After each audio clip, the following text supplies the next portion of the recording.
use. Top U.S. military officials, including General David Petraeus, the head of the Joint Chiefs of Staff, Admiral Mike Mullen, and just a few days ago in a security conference in Israel, former National Security Advisor General James Jones, have all pointed to the fact that the continuing Israeli-Palestinian conflict and the lack of a two-state solution greatly complicates America's security tasks throughout the Middle East.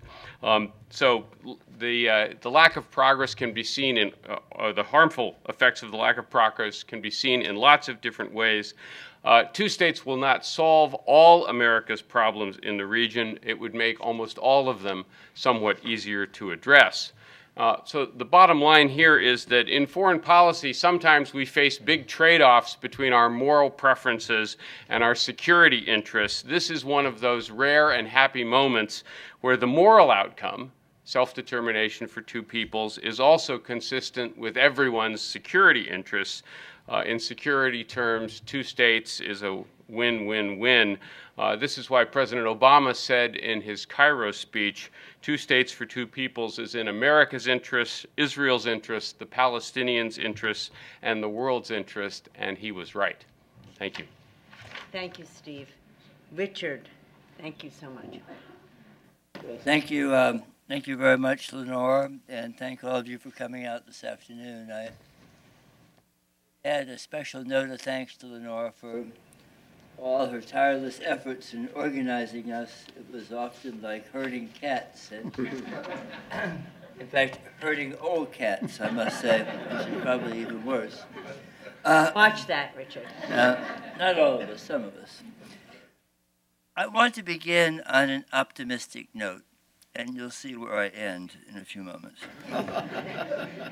I want to reflect a little bit on the decade of the 1990s, particularly the early 1990s. It was a period of enormous hope in what we might call the Arab-Israeli zone and the Middle East. Gulf War had ended, Cold War had ended, there was special amity in the UN, and there was extraordinary optimism that this conflict that we're talking about would be coming to an end. First President Bush and the Secretary of State, James Baker, worked very, very hard to put together a structure for building peace, including the multilateral negotiations that Alan Berger referred to. I remember participating in some of those discussions about issues like refugees and water and economic development and security, and suddenly it became normal to go to a meeting in some European capital or Middle Eastern country or North American country and find Israelis and Arabs talking to one another. Israel was able to achieve diplomatic relations, or in many cases quasi-diplomatic relations, with more than half a dozen Arab states. In the West Bank and Gaza, there was a sense that life might finally be improving, that an occupation might be coming to an end. Camp David Accords, the Oslo Accords, 1993, in which the U.S. played no significant role. In fact, the only role the U.S. played was Bill Clinton basically catering the signing on the White House lawn, serving those little cookies. But nonetheless, a context in which there was enormous hope made possible by resolve on the part of the Palestinians to reach a negotiated solution, and resolve on the part of the Israeli leadership, not least Prime Minister Yitzhak Rabin, to bring this conflict to an end. It was really a special moment, and it bears remembering because it gives us a sense of what a two-state solution coming into view might actually accomplish again. But as you know, Rabin was assassinated by an Israeli terrorist in 1995. He was replaced after a short period of time by a prime minister, Bibi Netanyahu, whose declared intention was to destroy the Oslo agreements. The U.S. was led by a president who did cram for the exam at the last minute in the meetings in Camp David, but spent most of his administration not doing very much to keep these accords alive, and deployed on his behalf diplomats who, unfortunately, in my view, are still involved, who proved extremely ineffectual in terms of their ability to negotiate important agreements. So that moment was lost. Now, what would it take to recapture that moment? What would it take on the part of U.S. leadership? And here I think we need to emphasize the signal importance of the role of the U.S. president. You know, there are some conflicts in the world that can be solved by skilled diplomats.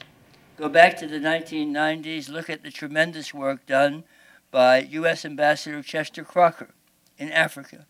This was done with skilled, knowledgeable diplomacy. Look at the election in the Sudan, which has now led to the emergence of a new republic of the Southern Sudan, which will come into formal existence in the spring.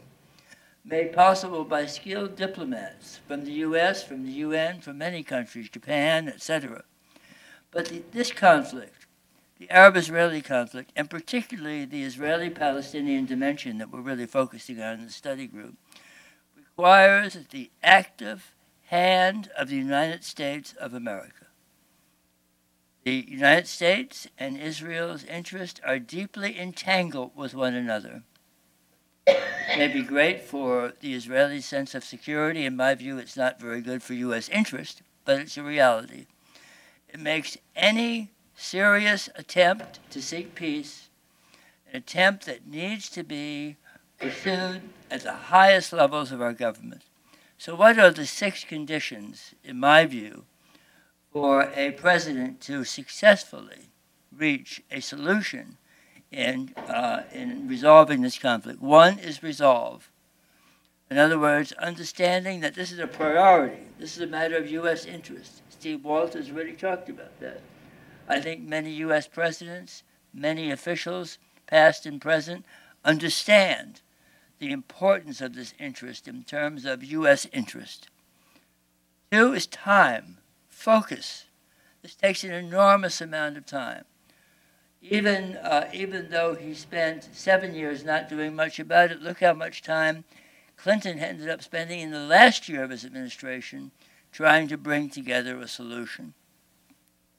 Requires political courage, precisely because we're so entangled with Israel. 2 issues, for example, illustrate this, and they're very much related. The question of the settlements, which are illegal under international law. The 4th Geneva Convention specifically prohibits an occupying power from transferring population into occupied areas. Virtually all the world outside of the United States in recent years has spoken clearly about the illegality of this colonization of occupied territory. President Obama, in his talk in Cairo, did speak to the illegitimacy of these settlements, but he didn't go a step further. It would be very important for a president to do that, but it takes real courage. And related to that, we have charities in this country which are raising money, taking tax deductions through their annual tax returns and so on, and enjoying, in some cases, nonprofit status that are supporting this illegal settlement activity. We're doing nothing about it. It takes courage to do something about it, but the president has not grabbed that bull by the horns, and it takes courage to do it. 4, you need an opportunity. You need to have belligerents who are ready to negotiate. I think we have that on the part of the Palestinians. I'm not sure we have that on the part of the Israeli government. There are those, like Dennis Ross, so far a 2-time loser, I think probably a 3-time loser when this is all over, who have said that Netanyahu is a man you can make peace with. I'm not sure of that. I think he's playing a game, he's playing for time, and so far he's winning the game. You need the skills and balance that are requisite for reaching a negotiation. We need negotiators that are going to take the interest of both sides seriously and not basically play such a unbalanced role that we basically discredit and incapacitate our own ability to successfully negotiate.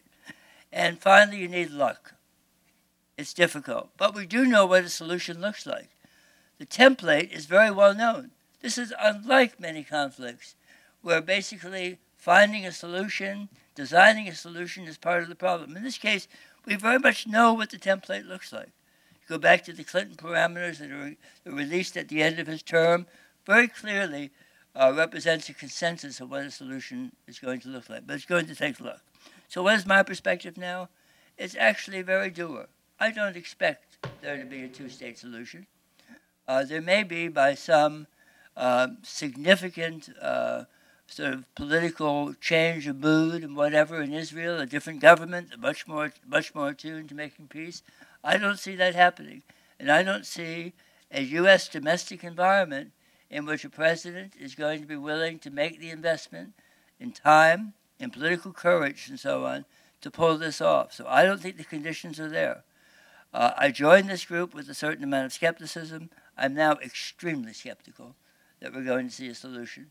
And with that, over time, I see a problem that will continue to fester, continue to cause great problems for the United States, and continue to be a significant complaint around the world, and particularly the Muslim world, vis-a-vis the United States. Thank you very much. Thank you, Richard. Everett, you have quite a job. You have, there's 2 minutes left. Well, 5 Just questions easy. and answers in 5 minutes. First, is the two-state solution the right one? And is it still viable? One thing is clear. Historically, since solutions have been searched for, beginning in 1947 when the UN took over the territories from the British Mandate, division into 2 states was the model that was worked on. As you recall, in 1947, there was to be a partition of the Mandate territory in Palestine, 56% going to the Jews, 43% going to the Palestinians, 1% becoming a separate area under UN rule of Jerusalem and Bethlehem. 1949, after the battle, after the Arabs turned down that agreement and war ensued, the Israelis had pushed the boundaries back, and in 1949 the armistice had 88% of the territory being Israel, 22% being Palestinian. After the 1967 war, you'll recall the Israelis were successful, took over the whole of the Palestinian territories, in addition to the Sinai Peninsula from Egypt and the Golan Heights from Syria. You recall at that time, the United Nations Security Council enacted the Proposition 242, which called for a solution of the separation again, and there being the return of territories and 2 states. The changes that began occurring, and they were slow. The first big change to occur in 1988, when the PLO finally recognized Israel within the 1967 borders and was willing to make peace with it. Belligerency still existed. And then, of course, the 1993 Oslo Accords, which have been discussed at some length. The big question that emerges as we look at it today, with all the settlers that have moved into the West Bank and East Jerusalem, areas that would have become part of the 2 separated states, is there still time? Is a 2-state solution still viable? We still largely believe in it, although I think you heard from many of my colleagues some question as to whether it is still possible to achieve. 2, how do you assess the interests of Israel and the Palestinians, the Israelis and Palestinians in peacemaking? Do the Israelis and Palestinians know how to negotiate agreements?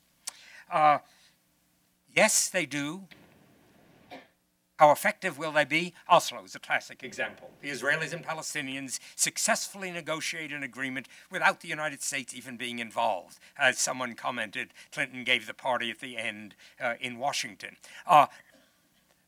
In retrospect, the agreement negotiated was probably not good enough to stand the pressures of what would happen on the ground by those who wanted to undermine it.